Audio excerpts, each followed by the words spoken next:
नमस्कार। राजस्थान पत्रिका में आपका स्वागत है। केंद्र सरकार ने इक्विटी में सीमित निवेश करने वाले डेट फंड्स को लॉन्ग टर्म कैपिटल गेन्स का फायदा नहीं देने का फैसला किया है। ऐसे में डेट म्यूचुअल फंड्स जिनके एसेट अंडर मैनेजमेंट में घरेलू इक्विटी का हिस्सा 35% से कम है, उन पर शॉर्ट टर्म कैपिटल गेन्स के आधार पर टैक्स लगाया जाएगा, चाहे निवेशकों की होल्डिंग पीरियड 3 साल से अधिक क्यों ना हो। इसके साथ ही घरेलू इक्विटी का हिस्सा 35% से कम रखने वाले फंड्स को इंडेक्सेशन का फायदा भी नहीं मिलेगा। इस फैसले का सीधा असर डेट फंड पर पड़ेगा और निवेशकों को अधिक टैक्स चुकाना होगा। इससे डेट फंड से लोग बाहर निकल सकते हैं क्योंकि उनकी टैक्स देनदारी काफी बढ़ जाएगी।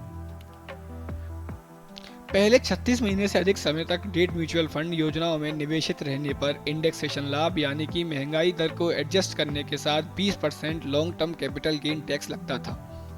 बिना इंडेक्सेशन बेनिफिट के 10% लगता था। वहीं 36 महीने से कम निवेशित रहने पर निवेशक को स्लेब रेट के हिसाब से short term capital gain tax देना पड़ता था। डेट फंड में लॉन्ग टर्म के लिए निवेश करने वाले लोगों को अधिक टैक्स चुकाना होगा। लंबी अवधि की डेट स्कीम्स के इन्वेस्टर्स को मिलने वाले टैक्स बेनिफिट अब नहीं मिलेंगे और कमाई को उनकी टोटल इनकम में जोड़कर टैक्स स्लैब के हिसाब से टैक्स लगाया जाएगा। नए नियम का असर डेट फंड के अलावा index fund, Bharat bond ETF और इंटरनेशनल फंड्स पर भी होगा, जिनका इक्विटी में निवेश आमतौर पर 35% से कम होता है। अब डेट फंड्स NCD और बैंक FD से आय पर लगने वाला टैक्स एक समान है, जिससे निवेशक FD और इक्विटी फंड्स की रुख करेंगे।